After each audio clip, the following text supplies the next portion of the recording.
प्रकार से बाबा को अर्जी लगानी चाहिए लोगों को, आप बताइए। देखिए, अर्जी हर प्रकार से लगती है, सात्विकता से भी लगती है, तामसिकता से भी लगती है। बाबा बाल स्वरूप है तो बाबा को चॉकलेट का भोग लगाया जाता है। बिल्कुल लगता है। बाबा को चॉकलेट प्रिय है। बाबा को चॉकलेट प्रिय है, बिस्किट प्रिय है, समोसा कचौरी प्रिय है, इमरती प्रिय है, दही बड़ा प्रिय है। ये सब उन्हें भोग लगाया जाता है। बिल्कुल लगाया जाता है। जैसे भैरव की बात हो गई तो बाबा भैरव स्वरूप है, तो भैरवनाथ को कहा जाता है कि मदिरा का भी, क्योंकि ऐसा हमने पढ़ा है सर कि मदिरा सिगरेट वगैरह का भी भोग लगाया जाता है। तो तंत्र विद्या सात्विक भी होती है। सात्विक भी होती है। किस? सात्विक तंत्र जो होता है वो बाबा की उपासना होती है। उसमें ना तो शाबर मंत्र का उपयोग किया जाता है, ना तामसिक मंत्रों का उपयोग किया जाता है, केवल बाबा का साधना होती है, उपासना होती है। अब बात करें इस भूमि की तो सर ये भूमि शमशान पर स्थित है। समाज में ऐसा कहा गया है कि महिलाओं का शमशान में आना वर्जित है, और ये तो जागृत शमशान है, पर दर्शन करने के लिए लोग आते हैं। तो क्या अगर महिलाएं आ रही है तो सबसे पहला सवाल कि उन्हें आना चाहिए? देखिए, आना तो नहीं चाहिए शमशान पे महिलाओं को, क्योंकि शास्त्रों में हम देखते हैं तो शास्त्रों में महिलाओं को शमशान पे आना या चक्र तीर्थ पे आना वर्जित कहा गया है। परंतु आप दर्शन के रूप से आ रहे हैं तो अगर दर्शन के दृष्टि से अगर आप आते हैं तो सुबह आइए, मौन प्रातः में आइए और बाल स्वरूप के दर्शन करिए। और कुछ नियम रहते हैं उसके भी, जैसे आप बाल बांध करके आइए, सिर ढक करके आइए, वस्त्रों का विशेष करके ध्यान रखिए, इत्र लगाकर या परफ्यूम लगा के मत आइए। स्थान पे अगर परिवार भी आ रहा है या बच्चे भी आ रहे हैं तो थोड़ा सा जो धरती पर देखते हैं तो कुछ चीज़ें यहाँ पड़ी तो नहीं है। अगर नींबू पड़ा है या किसी प्रकार का कपड़ा पड़ा हुआ है तो उसको करके उलाएंगे नहीं, विशेष करके उसका ध्यान दें। और रात्रिकालीन में तो दिखता भी नहीं क्योंकि लाइट नीचे है नहीं, तो थोड़ा सा विशेष करके नीचे ध्यान देवें कि अगर कोई चीज़ अगर पड़ी है तो उसे उलाएंगे नहीं, इसका विशेष ध्यान रखना चाहिए अगर रात्रिकालीन आ रहे हैं तो। रोज साल के 365 दिन यहाँ पर रात का अंधेरा होते ही कुछ ना कुछ होते ही रहता है। तो आखिर अंधेरा होते ही यहाँ पर होता क्या है? कई प्रकार के हवन होते हैं रात को, जैसे कि कार्य सिद्धि, सर्व सिद्धि, अपने स्वयं सिद्धि के लिए हवन होता है। स्वयं को अगर अपने को खुद को मजबूत करना है तो उसके लिए भी हवन होता है ना। यहाँ अघोर लक्ष्मी का हवन होता है। तामसिक प्रकृति की जो लक्ष्मी होती है उनको सिद्ध किया जाता है यहाँ पर आकर के, है ना। होली के दिन, रात्रि का दिन, होली को रात्रि में आकर के यहाँ पे अघोर लक्ष्मी का भी हवन होता है। जिसको लक्ष्मी की काफ़ी सालों से समस्या चल रही है या फिर कुछ भी बचा ही नहीं है, तो अगर वो वहाँ पे होली की रात को आकर के यहाँ पे हवन करवाता है या किसी के माध्यम से करवाता है, कोई जो श्रेष्ठ तांत्रिक हो उससे हवन करवाता है और बिल्कुल उसका कार्य होता है यहाँ पर होली की रात्रि को। यहाँ पे ये जो तंत्र क्रियाएं होती हैं इसमें कई ऐसी विधियाएं होती है जिसमें सामने वाले को भी नुकसान पहुंचाया जा सकता है। तो क्या ये चीजें सच में की जाती हैं आज के युग में सर? हाँ, बिल्कुल की जाती है। कुछ पैसे कमाने की दृष्टि से भी की जाती है, कुछ अपने जो शत्रु होते हैं उनको ठेस पहुँचाने के लिए भी की जाती है। तो जो व्यक्ति किसी को ठेस पहुंचाने के लिए ये चीज कर रहा है, तो कहा जाता है ना कि कलयुग में कर्मा तो इस जन्म का कर्मा इस जगह, तो क्या वो अगर ये सारी चीज करे तो उन्हें ये नहीं पता कि इसी जन्म में उनको आगे जाके ये कर्म भुगतना पड़ेगा? जन्म तो ठीक है, बहुत जन्म तो बहुत आगे तक पहुंच गए आप। हाँ। उसको कुछ ही महीनों में असर दिख जाएगा। और आपने कही मारण विद्या से तात्पर्य आपका मृत्यु तक पहुंचाना? जी। लेकिन अगर मारण विद्या का प्रयोग किया गया है सर और किसी के जाने का समय ही नहीं अभी नहीं हुआ है, क्योंकि विधाता ने सबके आने और जाने का समय लिखा हुआ है, वो विधाता ने दिया गया समय है ही नहीं, तो जिस पर इस क्रिया का उपयोग किया गया है उसकी जो आत्मा है उसका क्या होता है? वो आत्मा फिर भटकती रहती है, वो फिर उसको भी परेशान कर सकती है, परिवार को भी परेशान कर सकती है। नए नए लड़के जो आए हैं मार्केट में, जिसने दीक्षा भी नहीं ली है वो दीक्षित नहीं रहते हैं और नॉर्मल वस्त्र में आते हैं, धोती कुर्ता में आते हैं, कोई नॉर्मल वस्त्र में आता है और वो यहाँ पर मिर्ची हवन करवाता है, कोई सरसों हवन करवाता है, कोई काली मिर्ची का हवन करवाता है ना। तो ये चीज़ें जो है उन लोगों को नहीं करना चाहिए बिल्कुल। इस स्थान की जो सबसे बड़ी विशेषता है हम उस पर आते हैं। ऐसा कहा गया है कि सर कोई व्यक्ति अगर तंत्र क्रिया से, तंत्र बाधा से पीड़ित है, तो मेरा ये सवाल है कि अगर किसी, ऐसा बोलते हैं ना कि सालों से तंत्र किया गया है, तो यहाँ पर आकर निवारण पूजा कराने से क्या वो भी कट जाता है? बिल्कुल कट जाता है। क्या तंत्र क्रिया द्वारा बड़ी से बड़ी बीमारी भी एक इंसान तक पहुँचाई जाती है? पहुँचाई भी जाती है, वो ख़त्म भी की जा सकती है। किसी के ऊपर कैंसर की बाधा है तो वो तंत्र क्रिया द्वारा खत्म भी की जा सकती है। लेकिन वो तंत्र क्रिया द्वारा भेजी नहीं गई है, भेजी वो नहीं गई है, प्राकृतिक है, प्राकृतिक है, तो भी खत्म की जा सकती बिल्कुल की जा सकती है। ऐसा सच में होता है? होता है। नमस्कार, हमारे चैनल पर आपका हार्दिक स्वागत है। मैं हूँ पूजा बिष्ट। एक बार फिर आ गए हैं हम बाबा महाकाल की नगरी उज्जैन। उज्जैन अपने मंदिरों और इसकी विशेषताओं के लिए तो प्रसिद्ध है ही, साथ ही यहाँ पर कई प्रकार के चमत्कारिक स्थान हैं। आज मैं जहाँ पर खड़ी हूँ उस स्थान के लिए कहा जाता है कि यहाँ पर साल के 365 दिन की जाती हैं तंत्र क्रियाएं। रात का अंधेरा होते ही यहाँ शुरू हो जाती है तंत्र साधनाएं। यही नहीं, देश के कोने कोने से तांत्रिक यहाँ पर आकर प्राप्त करते हैं कई प्रकार की सिद्धियाँ। माँ शिप्रा के तट पर उखलेश्वर शमशान भूमि पर स्थित है बाबा विक्रांत भैरव का ये स्थान। कहा जाता है कि अगर कोई व्यक्ति तंत्र से पीड़ित है या फिर किसी ऊपरी बाधा का शिकार हुआ है तो यहाँ आकर पूजा कराने से उन सब दोषों से उसे मुक्ति मिलती है। यही नहीं, यहाँ पर मात्र बाबा को गुलाब का फूल चढ़ाने से मिलती है सारी मनोकामनाओं की पूर्ति। जी हाँ, तो कौन है बाबा विक्रांत भैरव? किस प्रकार की तंत्र क्रियाएं यहाँ पर की जाती है? रात के अंधेरे में आखिर यहाँ पर होता क्या है? इन्हीं सभी सवालों के जवाब हमें देंगे यही के तीर्थ पुरोहित और ज्योतिषाचार्य श्री अंकित दुबे जी। यही नहीं, हम उनसे जानेंगे बाबा डबराल के बारे में। बाबा डबराल को विक्रांत भैरव सरकार का सबसे बड़ा उपासक माना जाता है। देश ही नहीं बल्कि विदेश के कोने कोने से लोग अपनी समस्याओं के निवारण के लिए उनके पास आया करते थे। तो चलिए इन सभी बातों के बारे में जानते हैं हमारे आज के गेस्ट से। नमस्कार सर, हमारे चैनल पर आपका हार्दिक स्वागत है। नमस्कार। कैसे हैं आप? बस बढ़िया है, आप बताएं कैसे हैं? मैं भी बढ़िया हूँ सर। मैं चाहती हूँ कि हमारे दर्शकों को आप अपने बारे में बताएं। उज्जैन के हम बेसिकली तीर्थ पुरोहित हैं और कुछ सालों से ज्योतिष और तंत्र में हम हैं। अच्छा, आप तंत्र साधना भी करते हैं? जी तो आप विक्रांत भैरव सरकार के यहाँ पे ही तंत्र साधना करते हैं? बिल्कुल, यहाँ पर तंत्र साधना करते हैं, उन्हीं के साधक हैं और उन्हीं के उपासक भी हैं हम। जी, जैसा कि आज का हमारा जो पॉडकास्ट है वो विक्रांत भैरव सरकार पर है, तो सबसे पहले तो हम उनके बारे में जानेंगे कि आखिर विक्रांत भैरव सरकार है कौन? देखिए, विक्रांत भैरव सरकार जो है, जो आप सरकार कह रहे हैं, वो ट्रेंड में चल रहा है बेसिकली। तो सरकार तो महाकाल भी है और महाकाल के स्वरूप विक्रांत भैरव है ना, जो बटुक स्वरूप में विराजमान है यहाँ पर। बटुक जो होता है वो एक बाल अवस्था में यहाँ विराजमान है बाबा विक्रांत भैरव। अच्छा, बाबा विक्रांत भैरव यहाँ बाल स्वरूप में विराजमान है, तो बाल स्वरूप में उनकी पूजा होती है? विक्रांत भैरव के 3 स्वरूप में पूजन कही है ये। ओके, उसके बारे में बताइए सर। अगर हम प्रातः काल से देखते हैं मध्याह्न कालीन तक, तो वो बाल स्वरूप के अंदर दर्शन देते हैं। मध्याह्न कालीन से सायं काल तक देखते हैं बाबा विक्रांत भैरव को, तो वो वयस्क रूप में दर्शन देते हैं। और संध्या काल से लेकर के मध्य रात्रि तक वो तामसिक रूप में दर्शन देते हैं। मतलब आप ऐसा कहना चाह रहे हैं कि जो फेस है उनका वो एक्चुअली में बदलता हुआ स्वरूप हमें पता चलता है, दिखाई देता है? मुझे तो दर्शन हुए हैं तीनों स्वरूपों के। तो क्या जो जनता दर्शन करने आती है उन्हें भी हुए हैं या वो हर किसी को उस प्रकार दर्शन नहीं होते? हर किसी को दर्शन तो नहीं होता है, पर हाँ, मुझे काफ़ी सालों से मैं आ रहा हूँ, उस मंदिर में आ रहा हूँ मैं, और मुझे तीनों स्वरूपों के दर्शन बाबा के हुए हैं। अब बाबा की हमने बात की तो बात करते हैं बाबा के सबसे बड़े उपासक यानी कि बाबा डबराल के। कौन थे सर बाबा डबराल और उनकी ये जो जर्नी रही विक्रांत सरकार से जुड़ने की, वो कैसी रही, उनके बारे में हमारे दर्शकों को बताइए। बाबा डबराल जो थे विक्रांत भैरव के साधक भी थे, उपासक भी थे, और उन्होंने ही बाबा विक्रांत भैरव की खोज करी है इस स्थान पर।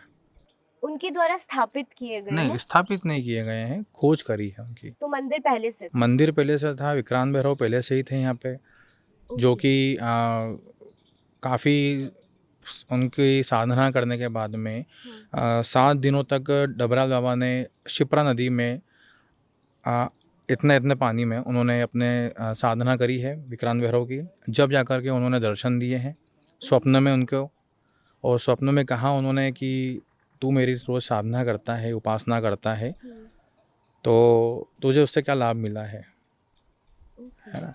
और कोशिश ये कर कि मैं वहीं हूँ, वहाँ पर मेरी खोज कर। ऐसा विक्रांत भैरव ने उनको स्वप्न दिया था बाबा डबराल को। उन्होंने यहाँ पर खोज करी, तो खोज करने के बाद में यहाँ पर उन्होंने मिट्टियाँ जो थी, उस समय नदी था यहाँ पर, तो पूरा कच्चा हुआ करता था ये क्षेत्र पूरा कच्चा हुआ करता है। यहाँ पे कोई भी उस समय आता भी नहीं था इस क्षेत्र में। तब विक्रांत भैरव की साधना डबराल बाबा करते थे। 7 दिन तक नदी में उन्होंने अपनी साधना करी, शिप्रा नदी में अन्न जल त्याग करके। उसके बाद में स्वप्न दिया विक्रांत भैरव को। उन्होंने यहाँ पे खुदवाया, खुदवाने के बाद में यहाँ पे पाषाण की मूर्ति निकली एक बाल स्वरूप में, जो कि विक्रांत भैरव है। अच्छा, ओके। जो कथा है बाबा डबराल की, उसमें हमने ये पढ़ा, जाना और देखा कि दिवाली का समय था जब उन्होंने साक्षात, उन्हें भी वो दर्शन हुए थे, सैकड़ों दिए बाबा डबराल को सरकार के स्थान पर मंदिर में जलते हुए दिखे थे। ये कथा क्या है सर, इसके बारे में हमें बताइए। वही चीज़ें जो मैंने आपसे थोड़ी देर पहले भी कही मैंने, कि वो साधना जब करते थे हाँ। तो उनकी इतनी तेजस्विता थी बाबा डबराल की, तो दीपक अपने आप प्रज्वलित हो चुके थे। इसलिए दीपावली की रात्रि को, मध्य रात्रि को यहाँ पर दीप लगाए जाते हैं विक्रांत भैरव के लिए। सैकड़ों दिए जलाए जाते हैं। बिल्कुल जलाए जाते हैं। तो ये बाबा डबराल मतलब कितने साल, क्योंकि अभी वो स्वर्गवासी हैं, हाँ, अब तो ब्रह्मलीन कितने हो चुके हैं। समय पहले की बात है ये तो आइडिया नहीं मुझे, बाकी हाँ मैं बचपन से उनको देखते आ रहा हूँ मैं। अच्छा, आपने उन्हें देखा हाँ, है, आप उनसे मिले बिल्कुल मिल चुका हूँ उनसे मैं। अच्छा। और जब बैठक करते थे यहाँ पर बाबा डबराल, तब भी मैं आया हूँ यहाँ पे। और मैं बहुत खुशकिस्मत हूँ कि डबराल बाबा मेरे घर भी आ चुके हैं कई बार जी, है ना, क्योंकि मेरे दादाजी जो थे वो और डबराल बाबा दोनों साथ ही प्रोफेसरशिप में थे, माधव कॉलेज और विक्रम यूनिवर्सिटी में। तो डबराल बाबा मेरे घर भी आ चुके हैं कई बार। कई कार्यक्रम में सम्मिलित भी हुए हैं और सभी को आशीर्वाद देने के लिए भी आ चुके हैं घर पे वो। तो अब उनकी स्थान पर अब वो ब्रह्मलीन हो गए, तो उनकी पीढ़ी भी अब बाबा की उपासक है अभी? हाँ, अभी उनके जो बड़े लड़के जो हैं जी। वो अभी साधना उनकी चल रही है। वो भी बैठक तो नहीं करते हैं, बाकी हाँ स्थान पर ज़रूर बैठते हैं। यहाँ पे आते हैं रविवार को सुबह प्रातःकाल यहाँ पे आते हैं, जो आरती करते हैं यहाँ पे आकर के। और जो उनका जो निवास है ऋषि नगर में, वहाँ पर बैठक करते हैं उनके जो बड़े सुपुत्र जो हैं। तो क्या ये सच है कि हमारे देश से ही नहीं बल्कि विदेश के कोने कोने से लोग बाबा के पास समस्याओं के निवारण के लिए आते थे? बिल्कुल आते थे और वो समस्याओं का निवारण उन्हें मिलता था। बाबा की इतनी प्रसिद्धि थी। इतनी प्रसिद्धि थी बाबा की। ये विक्रांत भैरव का आशीर्वाद था डबराल बाबा के ऊपर कि वो केवल एक गुलाब के फूल और चावल देख कर के ही आपका भविष्य बता देते थे। गुलाब के फूल से आपने बताया, तो जब हमारी बात हुई थी तो आपने मुझे बताया था कि बाल स्वरूप में बाबा यहाँ पे विराजमान है। तो आप कुछ भी नहीं करेंगे ना, सिर्फ भाव से एक गुलाब का फूल लेकर बाबा को अगर चढ़ा देते हैं तो आपकी सारी मनोकामना की पूर्ति हो जाती है। बिल्कुल होती है। तो हमारे दर्शक जो दूर दूर से उज्जैन में तो बाबा महाकाल के दर्शन के लिए, भैरवनाथ के दर्शन के लिए आते हैं, तो किस प्रकार से बाबा को अर्जी लगानी चाहिए लोगों को, आप बताइए। देखिए, अर्जी हर प्रकार से लगती है, सात्विकता से भी लगती है, तामसिकता से भी लगती है। नहीं, पहले हम सात्विक बात करेंगे कि सात्विक तौर से जो नॉर्मल इंसान है जो दर्शन के लिए आ रहा है, सात्विक रूप से जो अर्जी लगाना चाहता है, उसे कैसे लगानी चाहिए? सात्विक रूप से जो अर्जी लगती है विक्रांत भैरव पे, वो केवल एक गुलाब के फूल से लग जाती है। गुलाब का इत्र से लग जाती है, गुलाब की माला से लग जाती है। गुलाब के इत्र से भी लगती है। ओह, और ये भी हमने कहीं पढ़ा था, देखा भी था कि बाबा बाल स्वरूप है तो बाबा को चॉकलेट का भोग लगाया जाता है। बिल्कुल लगता है। बाबा को चॉकलेट प्रिय है। बाबा को चॉकलेट प्रिय है, बिस्किट प्रिय है, समोसा कचौरी प्रिय है, इमरती प्रिय है, दही बड़ा प्रिय है। ओह, तो ये सब उन्हें भोग लगाया जाता है? बिल्कुल लगाया जाता है।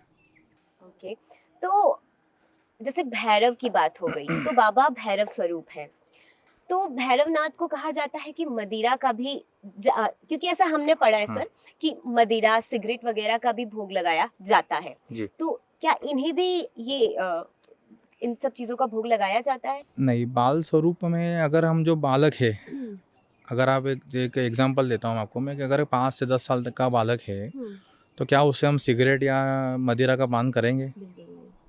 ये जो अभी जो चल रहा है, मैं थोड़ा सा विरोध करना चाहूँगा आपके चैनल के माध्यम से।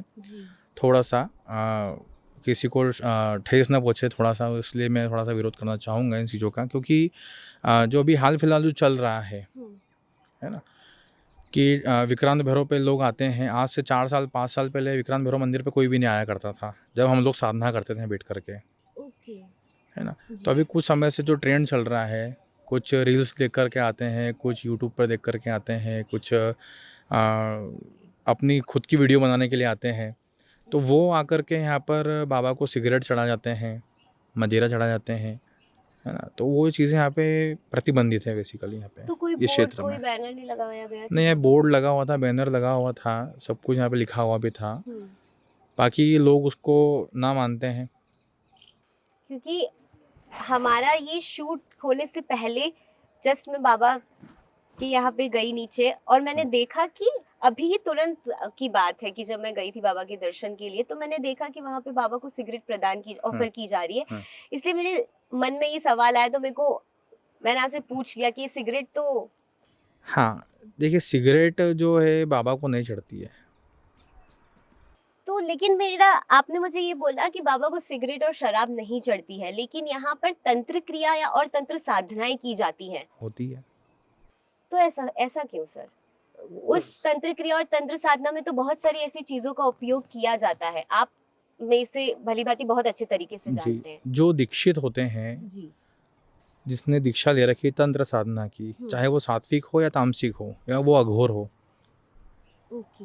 दीक्षा जो होती है, अगर वो जिसको कहते हैं ना कि अगर बाल स्वरूप में भी है और एक इच्छा जागृत होती है भैरवनाथ की, है ना, तो और वो इच्छा जब मैं शुरुआती तौर में भी जब यहाँ पे आता था, तो मैंने भी उनको एक ऑफ़र किया था, जैसे आप आपकी लैंग्वेज में मैं कहता हूँ कि जो सिगरेट ऑफ़र मैंने भी करी थी उनको। तो मैंने जब उनसे प्रार्थना करी मैंने कि आप इसे आप स्वीकार करिए, तो उन्होंने स्वीकार करी उस चीज़ को, सिगरेट को। जब मैं रात को था यहाँ पे, रात को करीबन 9-10 बजे के समथिंग यहाँ पे आया था रात को मैं दर्शन के लिए केवल। तो मैंने उनको सिगरेट मुंह पे लगाया, उनको मैंने, विक्रांत भैरव को, और उन्होंने उस चीज़ को ग्रहण करा। और ग्रहण करने के बाद मैं भी उस चीज़ को शॉक्ड हो गया था मैं भी खुद। तो मैंने मेरे गुरु से पूछा था, मैंने गुरु जी ये ऐसा हुआ, तो उन्होंने कहा कि वो इच्छुक थे तुझसे, तो उन्होंने ग्रहण करी। अब जो हमने तंत्र साधना की बात की, हम आते हैं फिर इस टॉपिक पे, लेकिन आपने कहा कि तंत्र साधना 3 प्रकार की है, सात्विक, तामसिक और अघोर। तो आखिर सबसे पहले हम जानना चाहेंगे कि तंत्र साधना होती क्या है, ये है क्या?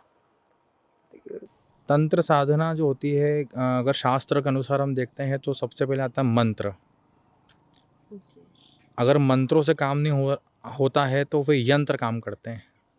यंत्र जो भोजपत्र पे यंत्र बनाए जाते हैं, वो भोजपत्र के द्वारा यंत्र को अपने घर में या फिर ऑफिस में या कहीं पर भी रखते हैं, तो वो यंत्र काम करते हैं। अगर दोनों ही काम नहीं कर रहे हैं तो फिर सबसे लास्ट जो होता है वो होता है तंत्र। और तंत्र जो होता है वो आयुर्वेद का काम करता है, जो कि जड़ से ख़त्म कर देता चीज़ों को। मंत्र जो होता है वो एलोपैथी होता है, यंत्र जो होता है होम्योपैथी होता है, और तंत्र जो होता है वो आयुर्वेद होता है। तो वो केवल आखिरी जो कुछ भी नहीं बचता है वो फिर तंत्र काम करता है। तो तंत्र विद्या सात्विक भी होती है? सात्विक भी होती है। कैसे? सात्विकता में, तंत्र में आप अगर देखते हैं तो सात्विक तंत्र जो होता है वो बाबा की उपासना होती है। उसमें ना तो शाबर मंत्र का उपयोग किया जाता है, ना तामसिक मंत्रों का उपयोग किया जाता है, केवल बाबा का साधना होती है, उपासना होती है, बटुक भैरव की केवल। अच्छा, जो हमारे मंत्रास के द्वारा, मंत्रों के द्वारा, हाँ जी, सात्विक मंत्रास के द्वारा। हाँ, जैसे आपने अभी थोड़ी देर पहले मुझसे कहा कि बाबा डबराल क्या थे, तो बाबा डबराल जो थे वो सात्विक तांत्रिक थे। अच्छा।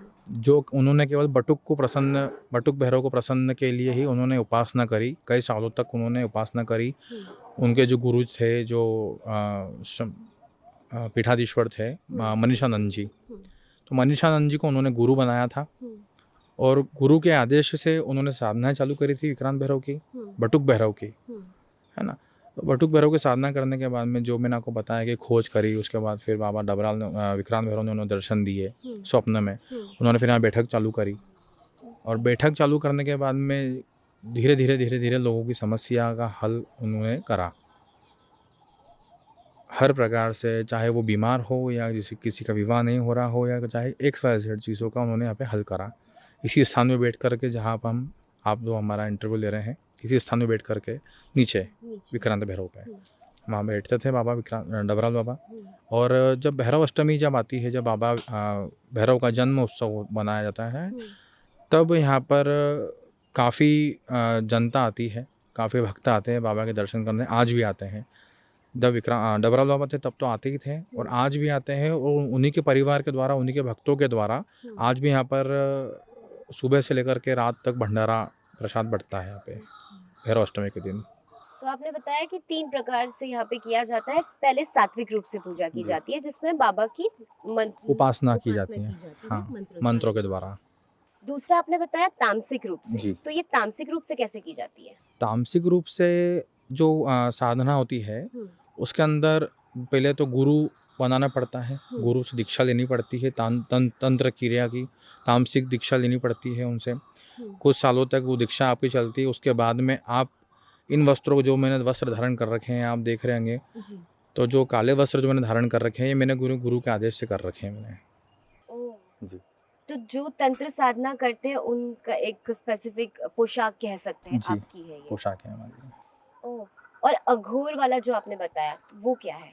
अघोर जो होते हैं वो नाथ संप्रदाय से बिलोंग करते हैं, अच्छा, जिनको नाथ कहा गया कहा है, जाता है जी। है ना?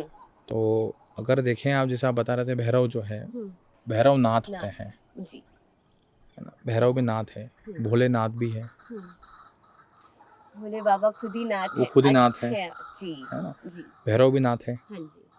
तो ये भी नाथ संप्रदाय के ही है भैरव भी। इसलिए यहाँ पे तामसिक क्रियाएं होती है रात्रिकालीन को। हम तामसिक और अघोर क्रियाओं के बारे में तो नहीं बात करेंगे कि अगर किसी को साधना करनी चाहिए तो, लेकिन मैं सात्विक जानना चाहूंगी साधना कि करनी है। सात्विक अगर किसी को बाबा की सात्विक रूप से, शुद्ध रूप से अगर करनी है, जी। तो कोई अगर करना चाहता है बाबा की साधना, तो किस प्रकार से वो कर सकता है बाबा की कृपा प्राप्त करने के कृपा लिए? प्राप्त के लिए छोटी सा एक श्लोक है, मंत्र है, ओम बंग बटुकाय नमः। इसके उसकी द्वारा, नियम? इसका कोई नियम नहीं है, छोटा सा नियम है, सात्विकता रखना चाहिए।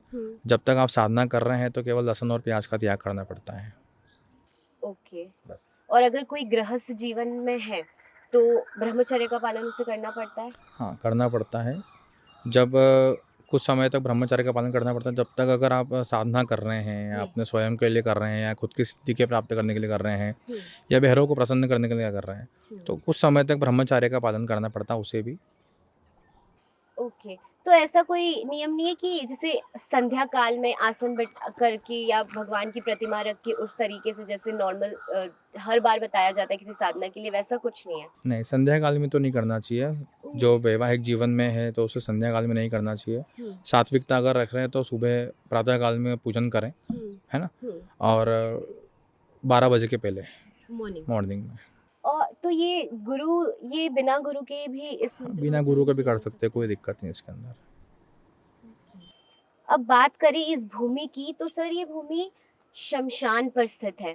तो ऐसा कहा जाता है, मतलब समाज में ऐसा कहा गया है कि महिलाओं का शमशान में आना वर्जित है, और ये तो जागृत शमशान है, पर दर्शन करने के लिए लोग आते हैं। तो क्या अगर महिलाएं आ रही हैं तो सबसे पहला सवाल कि उन्हें आना चाहिए? देखिए, आना तो नहीं चाहिए शमशान पे महिलाओं को, क्योंकि शास्त्रों में हम देखते हैं तो शास्त्रों में महिलाओं को शमशान पे आना या चक्र तीर्थ पे आना वर्जित कहा गया है। परंतु आप दर्शन के रूप से आ रहे हैं, तो अगर दर्शन की दृष्टि से अगर आप आते हैं तो सुबह आइए, प्रातः में आइए और बाल स्वरूप के दर्शन करिए। और कुछ नियम रहते हैं उसके भी, जैसे आप बाल बांध करके आइए, सिर ढक करके आइए, वस्त्रों का विशेष करके ध्यान रखिए, इत्र लगाकर या परफ्यूम लगा के मत आइए। ये तो आपने बताया कि महिला यहाँ पर आए तो उन्हें किन बातों का ध्यान रखना है, लेकिन अगर इन जनरल हम बात करें कि इंसान, कोई भी व्यक्ति नॉर्मल अपने परिवार के साथ आ रहा है यहाँ पर, तो उन्हें किन बातों का ध्यान रखना चाहिए? स्थान पे अगर परिवार भी आ रहा है या बच्चे भी आ रहे हैं तो थोड़ा सा जो धरती पर देख लें, क्योंकि कुछ चीज़ें यहाँ पड़ी तो नहीं हैं। अगर नींबू पड़ा है या किसी प्रकार का कपड़ा पड़ा हुआ है तो उसको करके उलाएंगे नहीं, विशेष करके उसका ध्यान दें। और रात्रिकालीन में तो दिखता भी नहीं, क्योंकि लाइट नीचे है नहीं, है ना? तो थोड़ा सा विशेष करके नीचे ध्यान देवें कि अगर कोई चीज़ अगर पड़ी है तो उसे उलाएंगे नहीं, बस इसका विशेष ध्यान रखना चाहिए यहाँ पे, अगर आतरिकालीन आ रहे हैं तो। यहाँ पर जैसे अब बात करें कि तंत्र साधना की, हमने बात करी सर कि रोज साल के 365 दिन यहाँ पर रात का अंधेरा होते ही कुछ ना कुछ होते ही रहता है, तो आखिर अंधेरा होते ही यहाँ पर होता क्या है? यहाँ पर कई प्रकार के हवन होते हैं रात को, जैसे कि कार्य सिद्धि, सर्व सिद्धि, अपने स्वयं सिद्धि के लिए हवन होता है। स्वयं को अगर अपने को खुद को मजबूत करना है तो उसके लिए भी हवन होता है ना। यहाँ अघोर लक्ष्मी का हवन होता है। अघोर लक्ष्मी से तात्पर्य? अघोर लक्ष्मी से तात्पर्य जो है, लक्ष्मी जो होती है वो 10 प्रकार की है और 8 प्रकार की दोनों बताई गई शास्त्रों में। ओके जी। है ना। तो इसमें जो तामसिक प्रकृति की जो लक्ष्मी होती है उनको सिद्ध किया जाता है यहाँ पर आकर के, है ना। होली के दिन, रात्रिकालीन, होली को रात्रि में आकर के यहाँ पे अघोर लक्ष्मी का भी हवन होता है। जिसको लक्ष्मी की काफ़ी सालों से समस्या चल रही है या फिर कुछ भी बचा ही नहीं है, तो अगर वो यहाँ पे होली की रात को आकर के यहाँ पे हवन करवाता है या किसी के माध्यम से करवाता है, कोई जो श्रेष्ठ तांत्रिक हो उससे हवन करवाता है और बिल्कुल उसका कार्य होता है।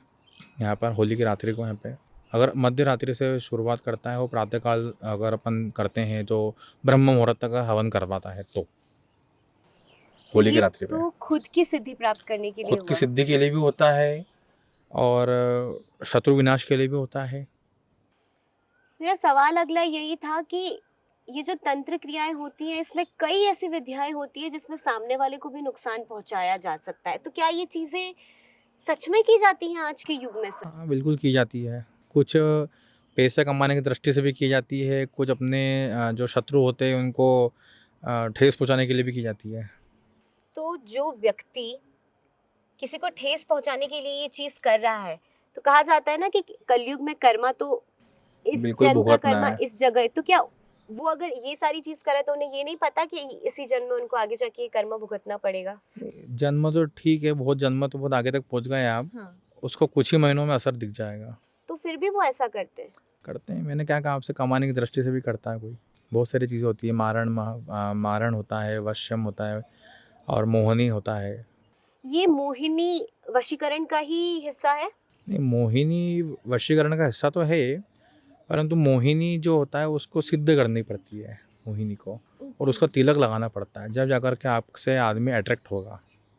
तो मान लीजिए कि एक ए इंसान है, एक बी इंसान है, ए को बी पसंद है, अगर उसने उस पर वशीकरण कर दिया तो एक समय के बाद तो उसका असर खत्म हो ही जाएगा। खत्म हो जाता है उसका असर, हद से साल भर, 2 साल 3 साल, उसके बाद खत्म हो जाता है असर। तो फिर अगर वो रिश्ते में आ भी गए हैं तो वो रिश्ता तो बाद में खत्म होने के बाद टूट ही जाएगा क्या? डिपेंड करता है उनके ऊपर कि टूटना चाहिए कि नहीं टूटना चाहिए।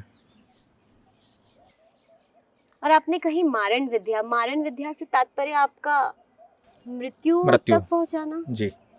लेकिन अगर मारण विद्या का प्रयोग किया गया है सर, और किसी के जाने का समय ही नहीं अभी नहीं हुआ है, क्योंकि विधाता ने सबके आने और जाने का समय लिखा हुआ है जी। वो विधाता ने दिया गया समय है ही नहीं, तो जिस पर इस क्रिया का उपयोग किया गया है उसकी जो आत्मा है उसका क्या होता है?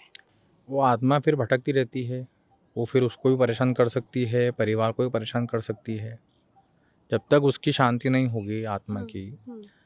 किसी के ऊपर अगर मारण चलाया गया है ना, जो कि हवा के प्रयोग से जाती है, मारण क्रिया जो होती है वो एक मध्य रात्रि से शुरू होती है, तो ब्रह्म मुहूर्त के पहले ख़त्म हो जाती है मारण क्रिया जो होती है, और वो हवा के माध्यम से जाती है।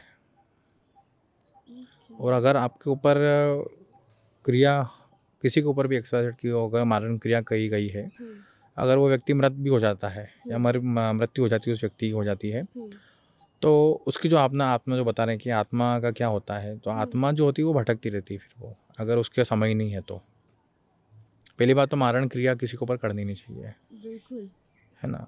वो कोई अघोरी होता है जो मारण क्रिया करता है ना। मारण क्रिया जो होती है, मैंने आपको थोड़ी देर पहले यही बताया कि पैसा कमाने की दृष्टि से ही मारण क्रिया की जाती है। आप कह रहे थे कि इस भूमि पर भी बाहर से आकर लोग कुछ ऐसी चीजें करते हैं जो नहीं करनी चाहिए, उस बारे में आप बताएंगे थोड़ा हमारे दर्शकों को? देखिए, अभी जो नए नए लड़के जो आए हैं, इनको कुछ भी ज्ञान नहीं है, है ना। मैं किसी को ठेस नहीं पहुंचाना चाहता हूँ आपके चैनल के माध्यम से, परंतु मैं एक लोगों को सचेत करना चाहता हूँ। जो लोग जो नए नए आते हैं बाहर से, जैसे आपने कहा कि देश विदेश से लोग आते हैं या भारत देश से भी लोग आते हैं कई प्रकार के, तो नए नए लड़के जो आए हैं मार्केट में,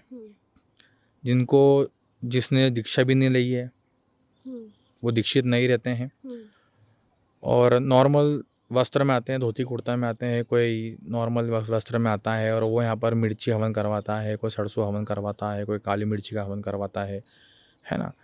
तो ये चीज़ें जो है उन लोगों को नहीं करना चाहिए पहली बात तो यहाँ पे ऐसे कोई भी आकर ऐसे पूजा कर सकता है, अलाउ है? अलाउड नहीं है यहाँ पे। तो क्योंकि जब डबराल बाबा यहाँ पर बैठक किया करते थे तब यहाँ किसी प्रकार के कोई हवन क्रिया नहीं होती थी। उस समय होती थी, परंतु वो दीक्षित व्यक्ति ही हवन क्रिया करता था। तो अब ऐसा क्यों है? ये मैंने थोड़ी देर पहले आपको ये बोला क्या है, मैंने पैसा कमाने की दृष्टि के अनुसार जो नए नए लड़के आते हैं वो हवन करते हैं यहाँ पर आकर के रात्रिकालीन पे। नहीं, मेरा प्रश्न ये है कि अब ऐसा कोई व्यक्ति नहीं है यहाँ पे जो ये सब जो एक्टिविटीज हो रही है उसको रोक सके? व्यक्ति तो है यहाँ पे, रोकते भी है, कई बार हमने भी टोका है ना। कई बार हमने टोका हुआ है, मैंने टोका है, मेरे गुरु ने टोका है, यहाँ पर जो पुजारी है मंदिर के उन्होंने भी कई बार टोका है, यहाँ के जो पुराने लोग हैं उन्होंने भी कई बार टोका है कि इस प्रकार की यहाँ क्रिया ना करें आप, है ना। गलत क्रिया करेंगे तो आपके ऊपर इफेक्ट होएगा।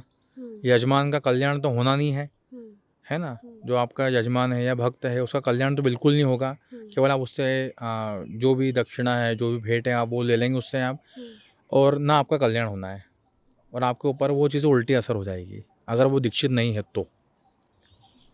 अगर वो दीक्षित है, उसने अपने आप को कवर कर रखा है हर चीज़ों से, अपने को बिल्कुल हर चीज़ से अपने को कवर कर रखा है, या वो गुरु के सानिध्य में काम करता है, तो उसे किसी प्रकार की कोई बाधा नहीं होगी उत्पन्न उसके ऊपर, न किसी प्रकार का कोई चीज़ उसके ऊपर असर करेगी।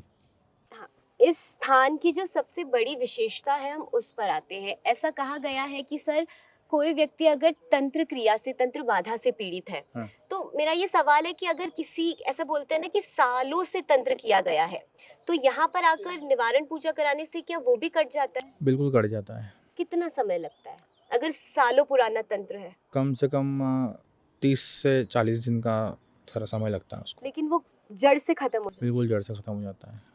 तो अगर कोई इंसान है, मान लीजिए कोई बाहर का व्यक्ति यहाँ पे आ रहा है और वो नहीं जानता है, उसके लिए ये फर्स्ट एक्सपीरियंस है, तो उसे कैसे पता चलेगा कि ये सही व्यक्ति है, मुझे इसके पास जाना है? क्योंकि आपको भी पता है कि बहुत सारे लोग हैं, अब उसमें से सही व्यक्ति कौन है हमें कैसे पता चलेगा?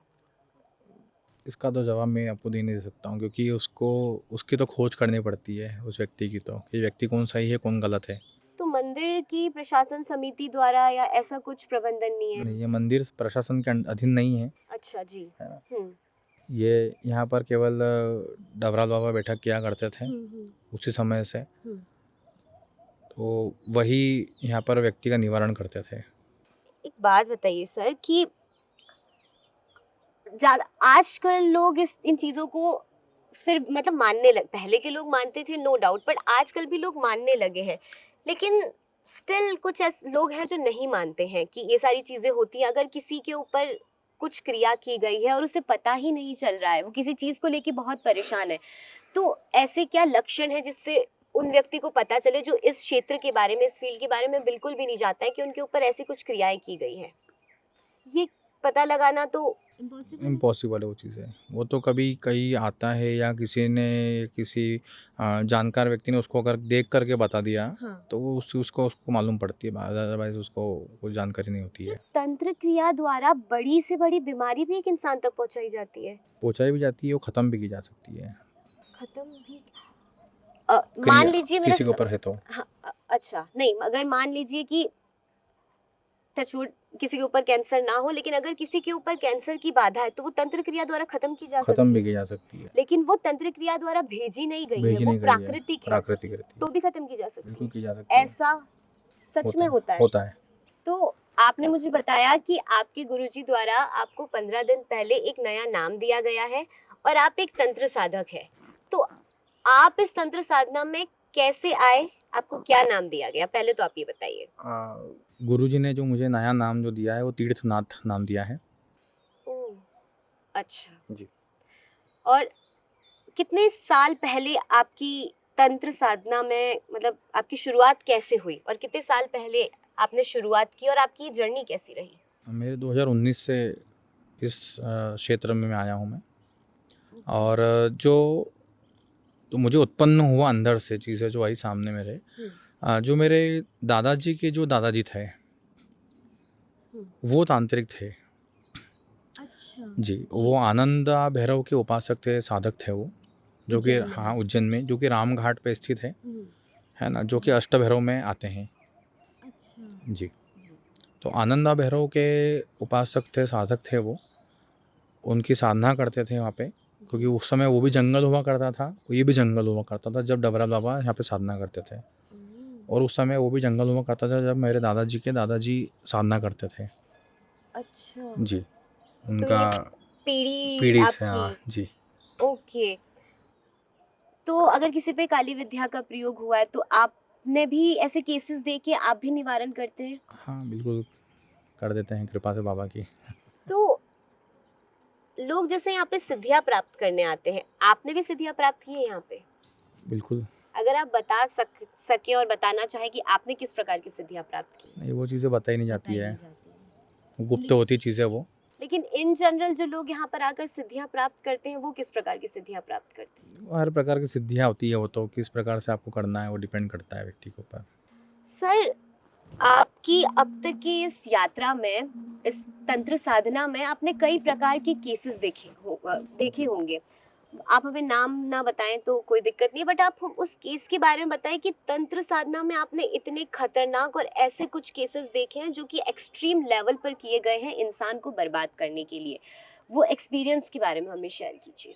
मेरे पास ऐसा कोई विषय नहीं आया जिसको कोई बर्बाद करने वाला, पर हाँ, ज़रूर एक विषय ज़रूर आया था मेरे पास में पहले। एक बालिका थी, 17 या 18 साल की बालिका थी। तो उसके अंदर किसी व्यक्ति का प्रवेश था, आदमी का, जो कि 30 से 40 साल के एज का कोई व्यक्ति था, उसका किसी प्रवेश था उसमें। तो मेरे पास किसी के थ्रू आए थे वो। तो कई जगह पर भटक कर आए हुए उज्जैन आए थे, बाहर के थे वो, उज्जैन आउट ऑफ एमपी थे वो शायद। वो आए थे और उन्होंने मुझसे केवल आग्रह किया था कि गुरुजी हमको रात मध्य रात्रि में ही हवन करना है, 12 बजे समथिंग। तो मैंने ठीक है, मैंने 11:45 समथिंग उनका हवन चालू करवाया। और 12:05 हुई रात को, और उस लड़की के अंदर प्रवेश हुआ किसी आदमी का। तो मैंने कहा, मेरे साथ जो मेरा शिष्य था वो थोड़ा सा डर गया था उस समय पे वो। और रात में यहाँ पर जो कुत्ते जो होते हैं, भैरवनाथ के जो वाहन जो है, वो भौंकना चालू हो गए थे यहाँ पे रात को, जब प्रवेश जब हुआ था। तो मैंने कहा, जो लड़की थी, मैंने उससे कहा, मैंने जो परिवार वाले जो बैठे हुए थे उसके, मैंने कहा उनसे, मैंने आपको क्या समस्या है इन सब से? तो बोले, मेरे को समस्या इनसे नहीं है, इनके पूर्वजों से समस्या थी मेरे को, इनको, तो उन्होंने मुझे परेशान करा था, तो मैं इस लड़की के इसमें आया हूँ। उनकी पूर्वजों से समस्या थी, तो वो जो आत्मा थी उस लड़की को परेशान कर वो रही। परेशाान उसके अंदर आ जाती थी कई सालों से। तो फिर क्या हुआ? यहाँ पर रात्रि को हवन मुश्किल से 15 मिनट का हवन था, और 12:05 हुई, और 12:05 में उनका प्रवेश हुआ। और मैंने उनको कहा, मैंने अंदर चल, तो बोले मैं अंदर नहीं जाऊँगा मंदिर में। मैंने क्यों नहीं जाएगा? बोले मेरे को नहीं जाना अंदर। मैंने उससे बोला, मैंने चलता है जाता है या फिर मैं तू चिमटा? तो बोले अंदर नहीं जाऊँगा मैं। फिर मैंने परिवार वालों से पूछा, बोले आप क्या क्या लेके आए सामान में, और क्या चाहता है आपसे ये? बोले हम गुरुजी नारियल लेकर आए हैं, 7-8 नारियल हम लेकर आए हैं। मैंने ठीक है, मैंने इनके ऊपर से उतारो, नदी में फेंको आप, उतार करके 11-11 बार उतारो आप 7 नारियल, और नदी में फेंको। और फिर मैंने बोला अंदर चल, अंदर गया। बोले बेट, बोला अब क्या तेरे को समस्या है, बोल इनसे, बाबा से बोला उन्होंने। बोले अब ठीक है। मैंने उससे फिर मैंने पूछा, बोले अब तो परेशान नहीं करेगा इसको, बालिका को? तो बोले अब जहाँ से आया वहीं चले जाओ वापस, मैंने उससे कहा था मैंने। तो वो चले गया वो। और उसके बाद मैं फ़ोन जब मेरे पास में रात्रि को आया ऑफिस से, जो व्यक्ति थे परिवार वाले उनके थे, तो मैंने कहा, बोले आप कैसा क्या विषय है? तो बोले ठीक है गुरुजी, कोई दिक्कत नहीं है। उसके बाद कोई समस्या नहीं। तो वो बदला लेने आया था? बदला नहीं, परेशान करने के लिए आया था। और वो कहने पे चला गया वो चले गया यहाँ पर आने के बाद में। वो बाबा के स्थान पे। पहले तो मना कह रहा था अंदर आने के लिए वो। ये सर जो आत्माएं होती हैं, जैसा फिल्मों में दिखाते हैं, जैसा वैसे खूंखार और इस तरीके की, मतलब हवा किस होती है, स्वरूप में होती है? हवा होती है। ये तो थी आत्मा की बात, लेकिन अब मैं एक ऐसे केस के बारे में जानना चाहूंगी जिसपे तंत्र विद्या का प्रयोग किया गया हो। ये तो जैसे आत्मा थी कि वो परेशान, लेकिन कोई ऐसा केस जिस पर कोई जैसे बहुत गहरा तंत्र विद्या का प्रयोग किया है और उन्हें बाद में पता चला कि इसका प्रयोग किया और उसका निवारण आपने किया और फिर वो उन्हें शांति मिली हो उस चीज से। कई सारे ऐसे केसेस हुए हैं जिनका निवारण हुआ है, और कुछ तो फूल के माध्यम से भी हुए हैं। फूल के माध्यम से? जी, गुलाब के फूल के माध्यम से भी हुए हैं, कुछ चावल से भी हुए हैं। मतलब सर गुलाब के फूल और चावल से कैसे? होते हैं, सात्विकता में भी होते हैं कुछ चीज़ें। ज़रूरी नहीं कि हर चीज़ हर जगह पे तामसिकता यूज़ की जाए। कुछ चीज़ सात्विकता से भी सॉल्व हो जाती है।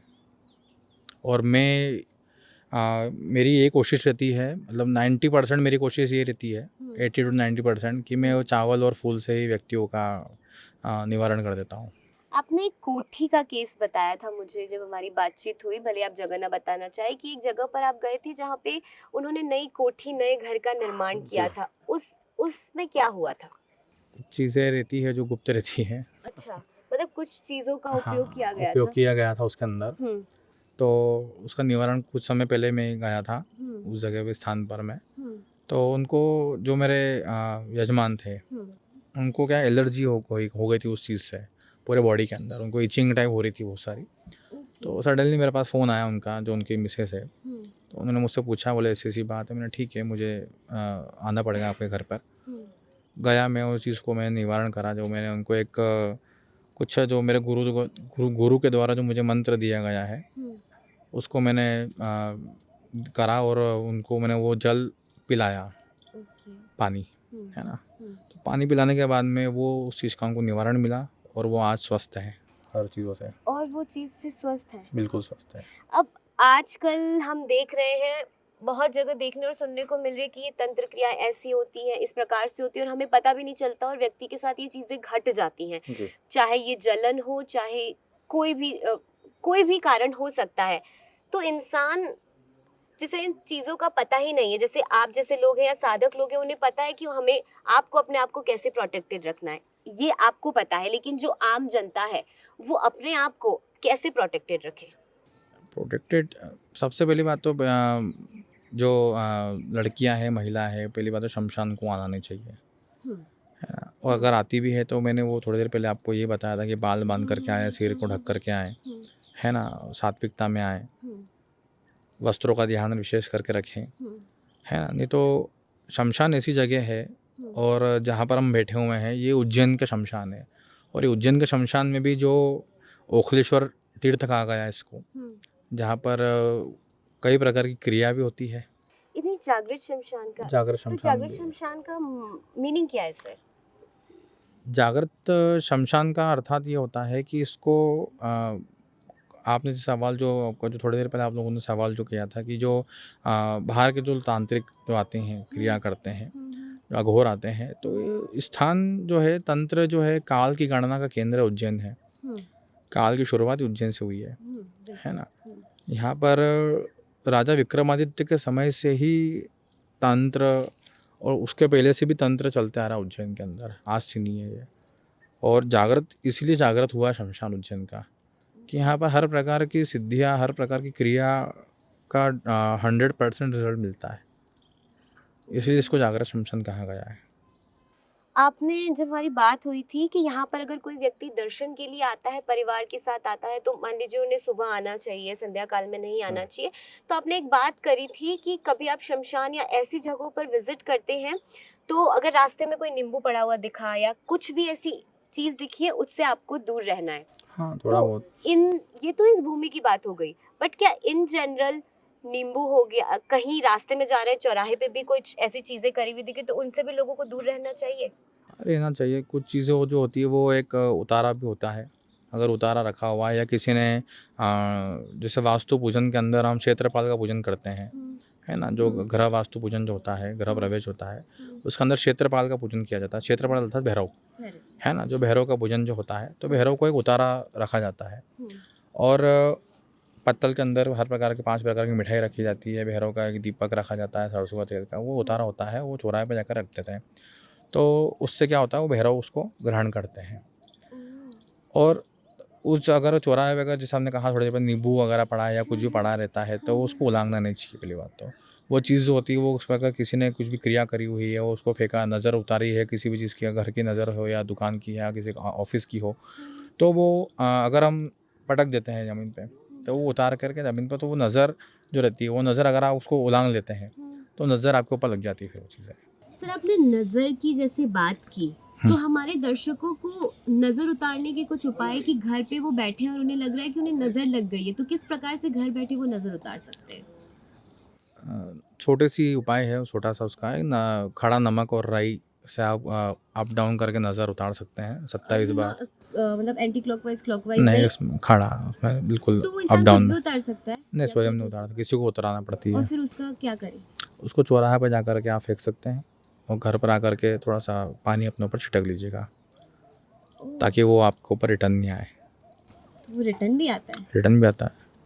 और आपने नींबू का कहा, नींबू से कैसे हाँ, होता है? नींबू से भी उतार सकते हैं। 3 नींबू ले सकते हैं, तीनों को 11-11 बार उतार करके, या फिर ऐसे ही? हाँ, अप डाउन में 7 नींबू है, 27 नींबू है, 21 नींबू है, इस प्रकार से नज़र भी उतरती है। ठीक है, हमारा अंतिम सवाल, बाबा महाकाल की नगरी में हम बैठे हैं, महाकाल के चरणों में आए हैं सर। ये बताइए कि कुछ लोग ऐसा कहते हैं कि महाकाल के पहले दर्शन करें, बाद में काल भैरव नाथ जी के दर्शन करें। ये कि काल भैरव बाबा के सेनापति हैं महाकाल जी के, तो किस तरीके से दर्शन करने चाहिए आप हमें बताइए। ऐसा कोई विधान नहीं है, ऐसा कोई शास्त्रों में लिखा हुआ नहीं है। तो ऐसा क्यों कहा जाता है? ये आजकल ट्रेंड चल रहा है, रील्स चल रही ओके। है ना, और रील्स को देख करके आज से वही 3-4 साल पहले काल भैरव पे इतनी भीड़ नहीं हुआ करती थी, है ना, इतनी भीड़ नहीं हुआ करती थी काल भैरव पे। ये भी रील देख देख करके जो आप बता रहे हैं कि महाकाल के दर्शन करने के बाद में काल भैरव के दर्शन किए जाते हैं, या फिर ये होता है वो होता है, बाकी ऐसा कोई विधान नहीं है। काल भैरव अपना स्थान है, महाकाल अपना स्थान है। ऐसा सच में है, ऐसा सच में ऐसा बोला जाता है सर? ये बात तो मुझे जाननी थी कि बुलावा अगर आया है तो ही आप महाकाल आओगे, तो ही क्या ये महाकाल, सच है? बिल्कुल सच है ये। क्योंकि महाकाल जो है, महाकाल कालों के काल महाकाल है, जी जिसका कोई काल भी नहीं कुछ बिगाड़ सकता, वो महाकाल है। जी। और महाकाल का जब तक अनुमति नहीं होती महाकाल की, हाँ, तब तक आप प्रवेश नहीं कर सकते मंदिर मंदिर में। मतलब महाकाल की आज्ञा होती है कि आपको दर्शन करने आना है तो ही आप महाकाल जाएंगे, अन्यथा आप अगर उज्जैन भी आ चुके हैं, अगर उनका बुलावा नहीं होगा, तो आप पॉसिबल ही नहीं कि आप मंदिर दर्शन कर सकें आप महाकाल के। अंत के कुछ मिनट में जैसे मैं ये चाहूँगी कि यहाँ आने वाले लोगों से जो आपने बीच बीच में कुछ रिक्वेस्ट भी करी, कुछ बातें भी बोली, वो फिर से आप उन लोगों को क्या संदेश देना चाहते हैं या क्या रिक्वेस्ट करना चाहते हैं कि यहाँ पर जो लोग आ रहे हैं वो किन बातों का ध्यान रखें? छोटे से वही मैं फिर दोहराना चाहूँगा उन चीज़ों को कि थोड़ा बहुत विशेष करके जो ज़मीन पर कोई चीज़ पड़ी है तो उसका विशेष करके ध्यान रखें, उसको उलाएंगे नहीं। दूसरी चीज़, जो नए नए लड़के जो हवन करवा रहे हैं उनसे थोड़ा सतर्क रहें, क्योंकि वो ना तो दीक्षित है, ना ही कुछ वो है, किसी प्रकार का दीक्षा ली उन्होंने, है ना तो वो आपका कल्याण कर सकेंगे, ना आप खुद का कल्याण कर सकेंगे। खुद को भी समस्या उत्पन्न करवाएंगे, वो खुद आपको भी करवाएंगे, दर्शकों को भी। और दूसरी चीज़ जो है कि मदिरा और सिगरेट का थोड़ा सा विक्रांत भैरव को विशेष करके चढ़ाएं ना, क्योंकि बटुक स्वरूप में है, बाल स्वरूप में भगवान बैठे हुए हैं। तो अगर हम बच्चे को अगर ये चीज़ को चढ़ाते हैं तो बच्चा उसको ग्रहण थोड़ी ना करेगा, है ना। तो बालक है तो बालक स्वरूप में बैठे हुए हैं, तो उनको बिस्किट है, मिक्सचर है, मीठा मिक्सचर इसको कहते हैं, और दूसरी चीज़ चॉकलेट्स हो गई, है ना, ये आप बाबा को चढ़ा, दही बड़ा है, ये सब उनको चढ़ाएं आप, तो उससे ही प्रसन्न होते हैं बाबा। आपने बताया कि आप अगर किसी के ऊपर काली विद्या की गई है, तंत्र विद्या की गई है, उसका निवारण भी करते हैं, साथ ही आप ज्योतिषाचार्य भी हैं, आप कुंडली विश्लेषण भी करते हैं सर? कुंडली विश्लेषण भी करते हैं, फेस रीडिंग भी करते हैं। अगर सर यहाँ पर कोई आता है, आपसे मिलना चाहता है, तो वो आपको कहाँ आकर ढूंढे? वैसे तो हम आपका नंबर, आपका फेसबुक आईडी, आपका इंस्टाग्राम आईडी, आपका यूट्यूब चैनल सारा हम मेंशन कर देंगे, लेकिन अगर कोई यहाँ पे आकर आपसे मिलना चाहता है तो वो आपसे कैसे संपर्क करे? संपर्क तो क्या है, मंगलवार और रविवार को मैं अधिकतर आता हूँ मैं मंदिर में रात को। अब सरकार के हाँ जी। मंदिर में बैठते हैं, आपकी बैठक होती है यहाँ नहीं, पर? बैठक नहीं होती। अच्छा दर्शन के निमित्त आता हूँ मैं यहाँ पे, जी। और कभी कुछ पूजन वगैरह रहता है या हवन वगैरह रहता है तो आता हूँ, बाकी ऐसा विषय नहीं है। अच्छा, तो किस समय मिलते हैं आप यहाँ? रात्रि रात्रि का कोई 7 बजे बाद। तो इस समय अगर कोई आता है और आपको जो आपने नंबर हमें दिया है, अगर उससे कोई जो दर्शनार्थी आपसे कांटेक्ट करेगा तो वो आपसे डायरेक्ट आके हाँ, मिल बिल्कुल सकता मिल है अपनी सकता है। समस्या का निवारण। बिल्कुल कर सकता है। बहुत बहुत धन्यवाद सर, आप हमारे चैनल पर आए, हमें बहुत अच्छा लगा। जय महाकाल। जय महाकाल। तो ये तो था हमारा आज का वीडियो। आपको कैसा लगा आज का वीडियो हमें कमेंट सेक्शन में ज़रूर बताइएगा। और अगर आप भी किसी तंत्र से पीड़ित हैं या फिर आप किसी ऊपरी बाधा से पीड़ित हैं या अगर आपके आसपास का कोई व्यक्ति इसका शिकार हुआ है तो ज़रूर अंकित जी से आप संपर्क कर सकते हैं। और आगे भी ऐसे ही वीडियो से अपडेटेड रहने के लिए ज़रूर सब्सक्राइब करें हमारे YouTube चैनल को।